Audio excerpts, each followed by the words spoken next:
I can say the 7.8% growth rate in the worst possible situation in the world today.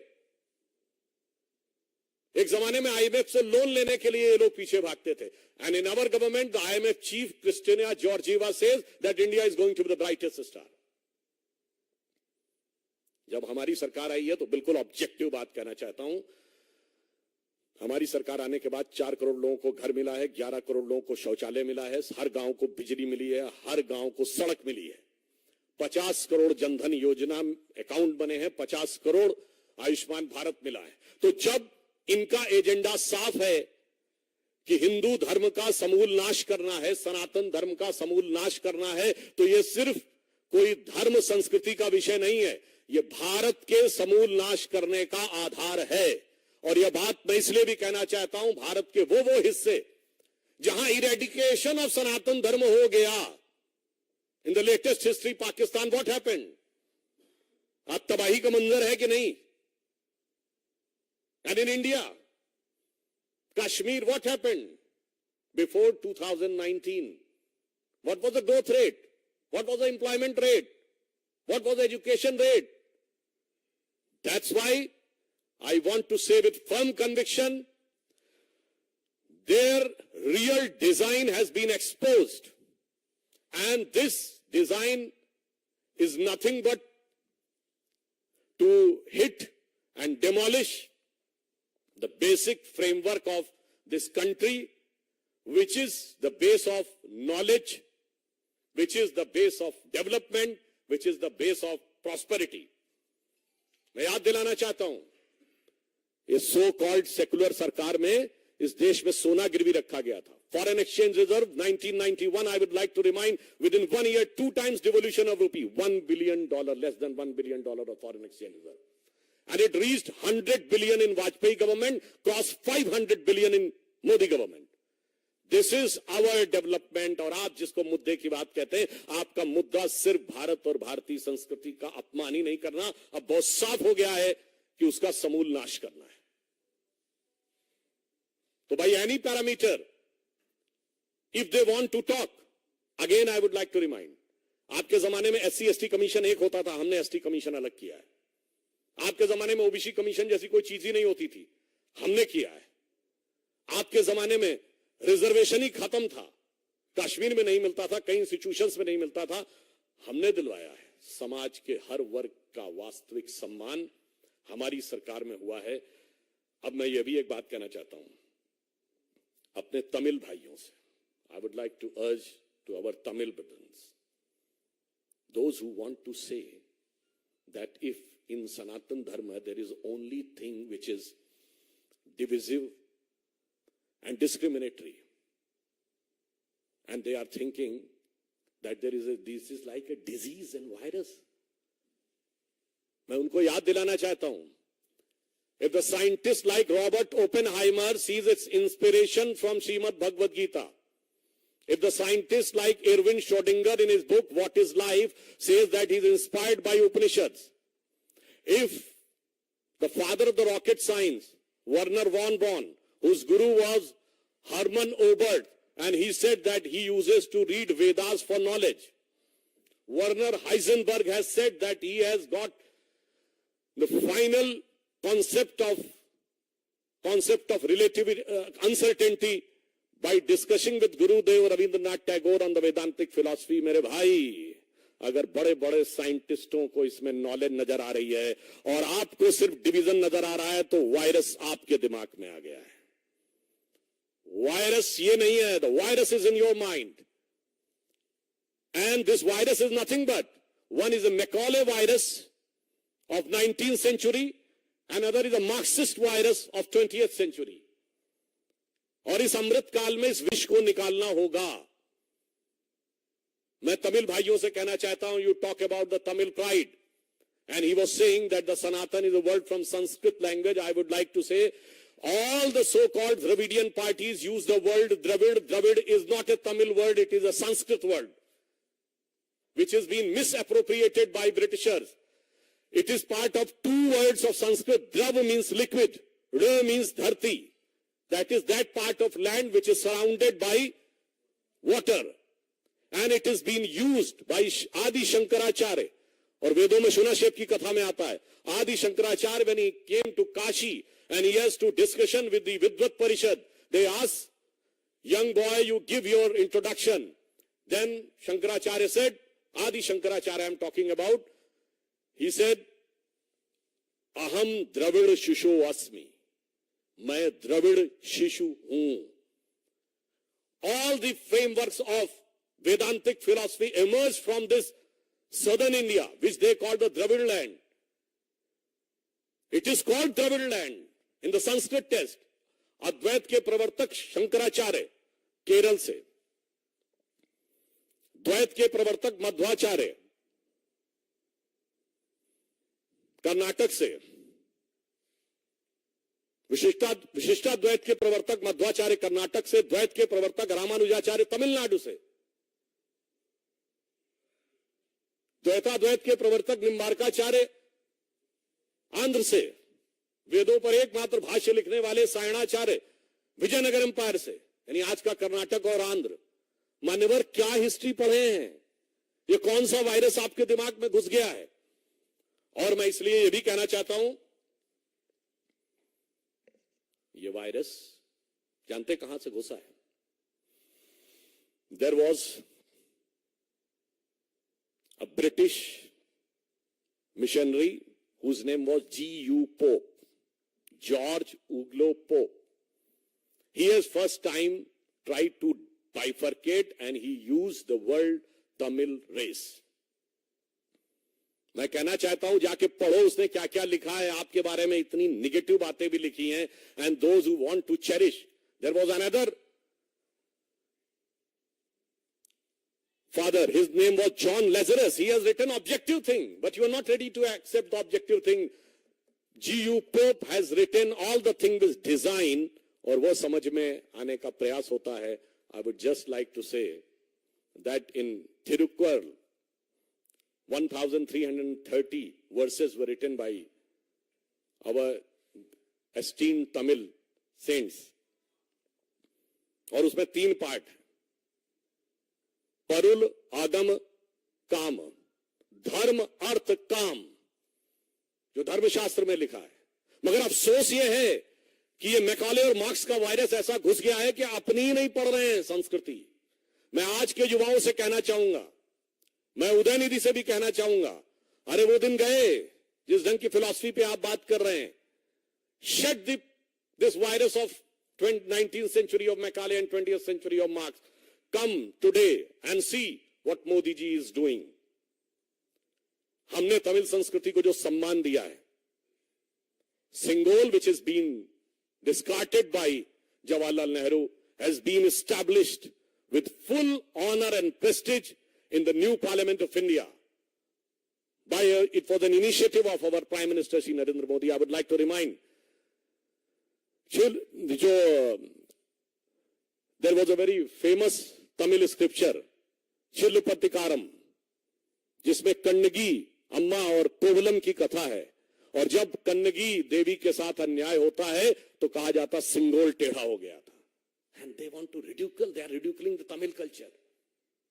And if you want to have Tamil pride there, yes, it is there. In the CERN laboratory, which is the biggest, one of the biggest scientific laboratory of the world in Europe, which has discovered the Higgs boson, the fundamental particle, और उसकी lobby में जाइए तो नटराज की मूर्ति लगी हुई है, which is from Tanjavur in Tamil Nadu. Modi ji has got, you remember the Xi Jinping to Mahabalipuram. Has anybody ever thought about the Tamil influence over China? Because there was a king who converted into Buddhism with the name Bodhidharma, and then he went to China, and by the name Dhammo, he has become the patriarch of Jain Buddhism. At one point of time, almost 80% of China was Buddhist, and they considered this king from Mahabalipuram as their patriarch. This was Modi ji has thought about it. So, I would like to say, whether it is the development, whether it is the education, whether it is the self-pride, in all the aspects, there is no comparison between NDA under the leadership of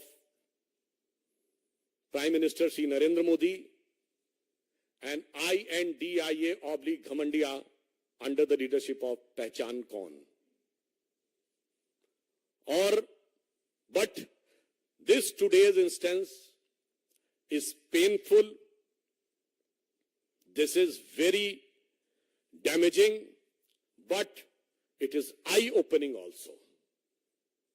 अब मुझे लगता है कि राहुल गांधी और Congress party के पास कोई जवाब नहीं रह गया है. उनके मुख का मुखौटा पूरी तरीके से उतर गया है. इसलिए मैं अंत में कहता हूं, हम भारत के जिस विकास की ऊंचाई पर मोदी जी के नेतृत्व में ले जा रहे हैं, ये सिर्फ सनातन धर्म का ही नाश नहीं करना चाहते. They doesn't want just only to eradicate the Sanatan Dharma, they want to eradicate the entire developmental paradigm of the present government. और ये मैं इसलिए बोल रहा हूं, during our childhood, we used to hear today's Chennai, then Madras, was considered one of the most industrially developed city. आज कहां है चेन्नई? पीछे छूट गया. दिल्ली मुंबई से पीछे नहीं छूटा, गुरुग्राम से पीछे नहीं छूटा, बेंगलुरु अहमदाबाद से पीछे नहीं छूटा, हैदराबाद से पीछे छूट गया. क्यों? क्योंकि आप यही करते रहे. I remember during one of my program in Chennai, I asked the DMK spokesperson why the Microsoft has gone to Bengaluru. They said because the climate there is good, and here the climate is hot. So I want to say that you keep on keeping this type of hot climate, and the development will get evaporating from there.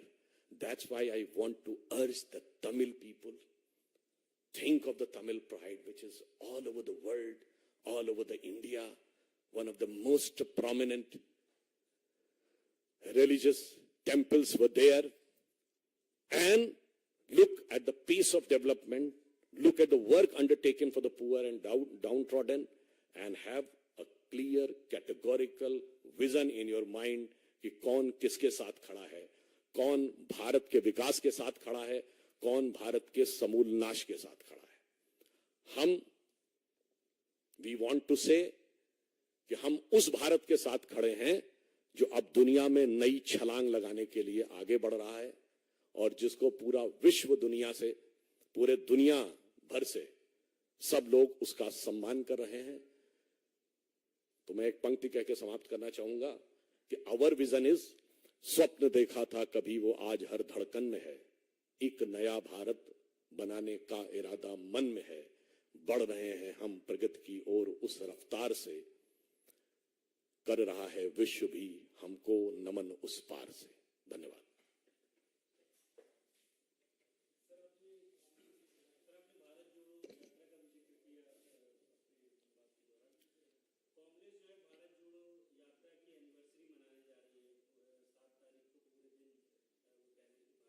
बरसी मनाने जा रही है. Again, I would like to re-emphasize. I am having 3-4 clear categorical questions. मैं उसको re-emphasize कर देना चाहूँ. Number 1, the name of the conference was Eradication of Sanatan Dharma. I want a clear answer from Congress Party. You are in favor of eradicating Sanatan Dharma और हिंदू धर्म. हिंदी में कह देना चाहता हूं, मैं कांग्रेस पार्टी से साफ पूछना चाहता हूं, आप सनातन धर्म और हिंदू धर्म के समूल नाश के पक्षधर हैं या नहीं? नहीं तो गठबंधन पे क्या विचार है? पॉइंट नंबर 2, वो पढ़ रहे थे उदयनिधि, वो कागज उनको किसने दिया पढ़ने का? पॉइंट नंबर 3, इस गठबंधन की मुंबई बैठक के 24 से 48 घंटे के अंदर यह घटना कैसे हुई? वो साफ करें कि क्या उन्होंने कोई ऐसी योजना वहां बनाई थी? एंड पॉइंट नंबर 4, ये हमारे हिसाब से हेट स्पीच है और इसके ऊपर तमिलनाडु सरकार को कार्रवाई करनी चाहिए. And point number 5, that we urge and request the Honorable Supreme Court of India that you have said that you will keep, Supreme Court will keep and will take a suo motu cognizance of hate speeches, that they should examine it and take an appropriate action in accordance with the law.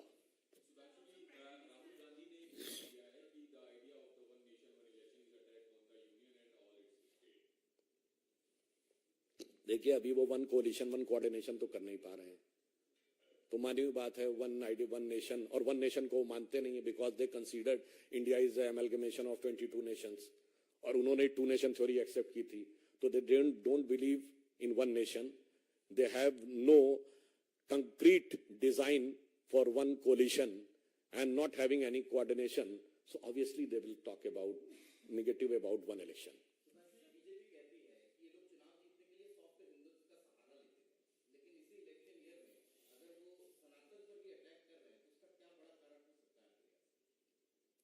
देखिए, जानते क्या हो सकता है? 2 चीजें हो सकती हैं. Either there are certain elements which has been playing in the hand of forces who want to weaken India. और दूसरा हो सकता है कि मुखौटा जितना भी चढ़ाया, मगर एक वर्ड होता ना, कहते कहते दिल की आरजू लबों पे आ ही जाती है. तो जो आपके दिल की इच्छा होती है, वो एक कहावत कही जाती ना, पुराना गीत था, लाख छुपाओ छुप न सकेगा, राज हो कितना गहरा, दिल की बात बता देता है असली नकली चेहरा. तो जब वो हिंदुत्व की बात करते हैं, हिंदू धर्म की, वो नकली चेहरा होता है और ये असली चेहरा होता है.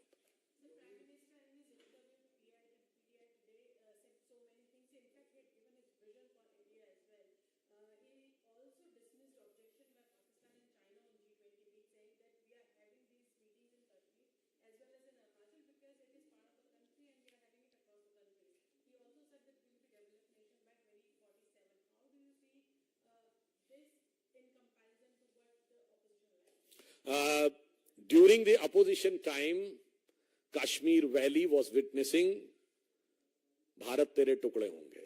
Kashmir Valley was witnessing the flags of ISIS. Kashmir Valley was witnessing the flags of Pakistan. Kashmir Valley was witnessing Pakistan Zindabad.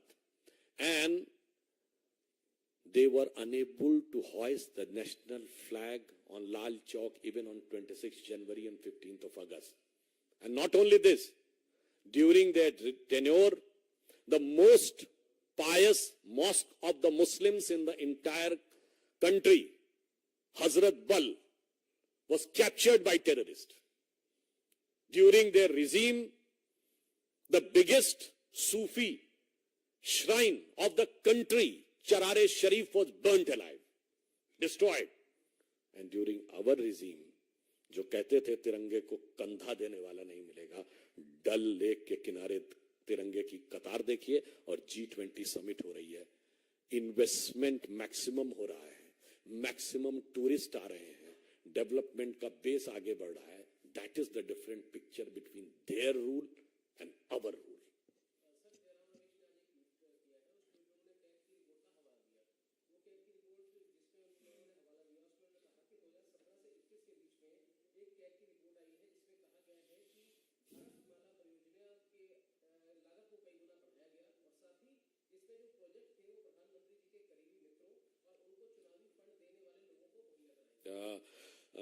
I would.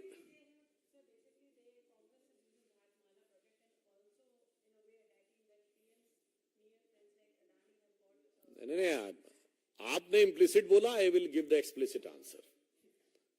Overt, covert दोनों.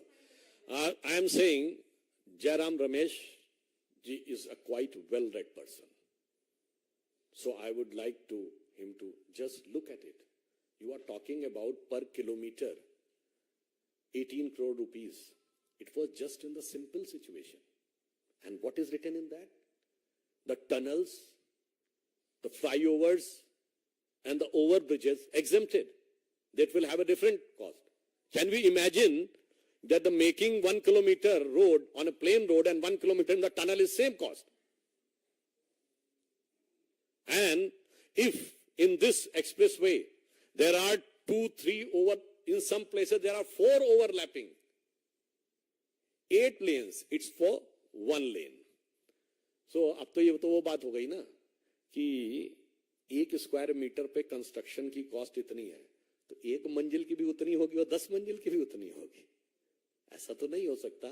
तो जयराम रमेश जी समझदार हैं, समझ तो सब रहे हैं, मगर क्या करें, किरदार तो उस दुकानदार के इशारे पर निभाना है, इसलिए क्या कर सकते हैं। और फिर हम ये भी कहना चाहते हैं, I would like to remind, when in Bofor's case, when CAG has given an adverse report, and it was not just by the CAG, because the finance ministry of Rajiv Gandhi government has appointed an agency called Fairfax, and based on the findings of the Fairfax, then CAG has given an adverse remark on Bofor's. What was the statement of Congress party?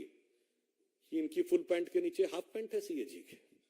This was a respect for the institution, and we are giving clear, categorical clarification.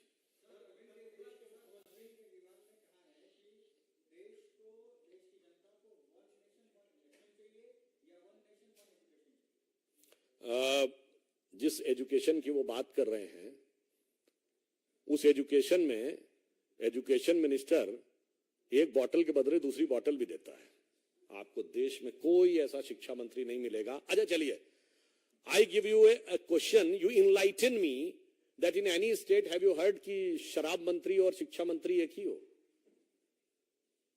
और शराब मंत्री शराब पीने की as कम कर रहा हो और एक पौवे के बदले दूसरा पौवा फ्री दे रहा हो। मतलब शिक्षा मंत्री कहे शिक्षा चला रहा हूं और दूसरा चेहरा बनकर शराब मंत्री में कहे एक पौवे के बदले दूसरा पौवा फ्री। इसे कहते हैं चेहरे पे कई चेहरे लगा लेते हैं लोग। और केजरीवाल जी तो अद्भुत माहिर व्यक्ति हैं, मतलब बताइए 10 साल में जितने किरदार उन्होंने बदले हैं वो तो मतलब अद्भुत है। आप तो उसकी तुलना ही नहीं करते हैं, तुलना ही नहीं कर सकते। मतलब जिनके खिलाफ बोलते थे आज उनके साथ में खड़े हो गए। और इतना ही नहीं, जैसे कहते ना, वो एक लाइन थी, रफ्ता रफ्ता वो मेरी हस्ती का साया हो गए। तो हाँ, आज केजरीवाल जी रफ्ता रफ्ता उन सारे लोगों की हस्ती का साया हो गए जिन्हें वो भ्रष्ट कहते थे।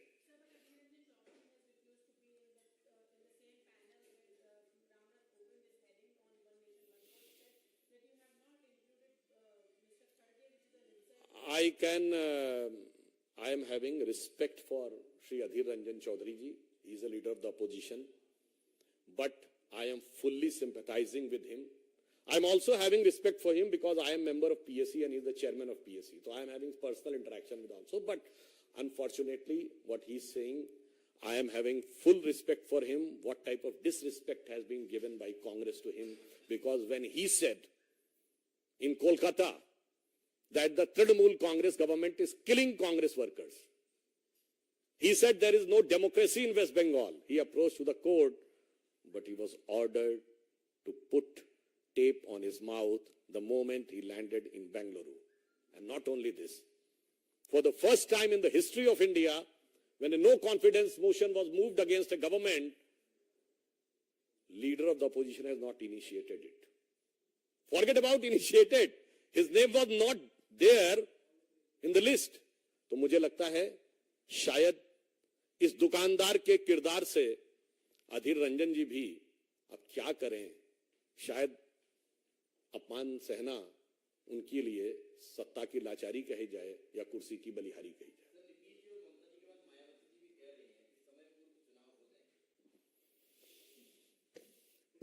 देखिए, मेरा ये कहना है, सबको अपने अपने कयास लगाने का हक है, तो जिसको जो कयास लगाना हो लगाए, परंतु हमारी सोच चुनावों तक सीमित नहीं है। I would like to remind, in 15th of August this year, what Prime Minister Modi ji has said? He said that in this Amrit Kal, the 25 years till 2047, जो आधार बनेगा हमारा, वो 1000 साल तक भारत का आधार बनाएगा। Our thinking is not electoral, our thinking is civilizational. हमारी सोच चुनाव मूलक नहीं, सभ्यता मूलक है। इसलिए हमारी सोच या मोदी जी की सोच का वो बराबरी करने की सोच भी नहीं सकते। धन्यवाद। अरे अकेले पा गए तो यार एकदम।